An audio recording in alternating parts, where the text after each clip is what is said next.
A time that I will never forget is the day my favorite uncle died.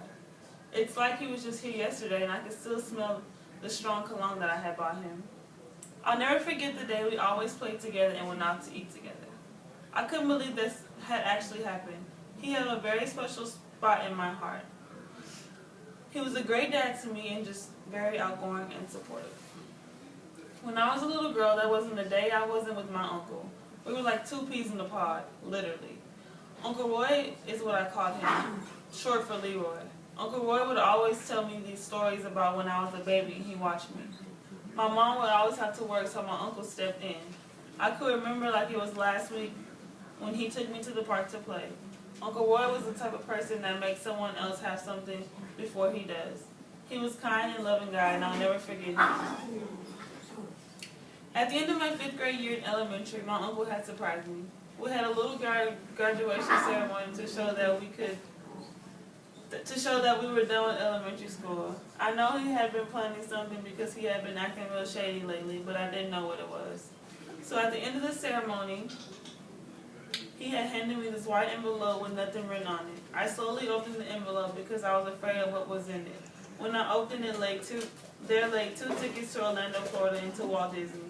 I could remember jumping for joy and just hugging my lovely uncle. All I could say was, "Thank you, Uncle, and is this real?" And as he said yes, our flight will be leaving tomorrow morning, just me and you. At this point, I had really thought my uncle was cool. So the next day, we got on the plane and took off.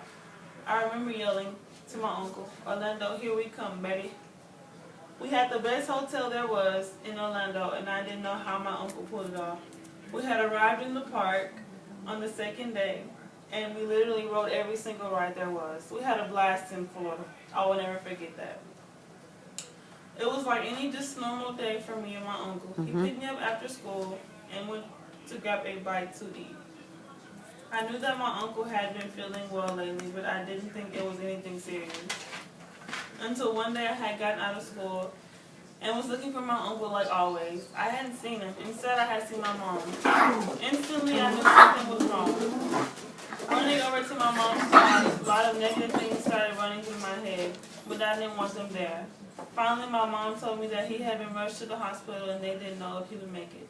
Suddenly, I felt myself tearing up inside and couldn't help it. I cried the whole way to Memorial Hermann Hospital.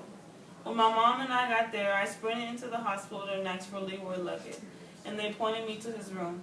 When I got in there, I didn't even recognize my uncle. I walked to his bed slowly and stared at him.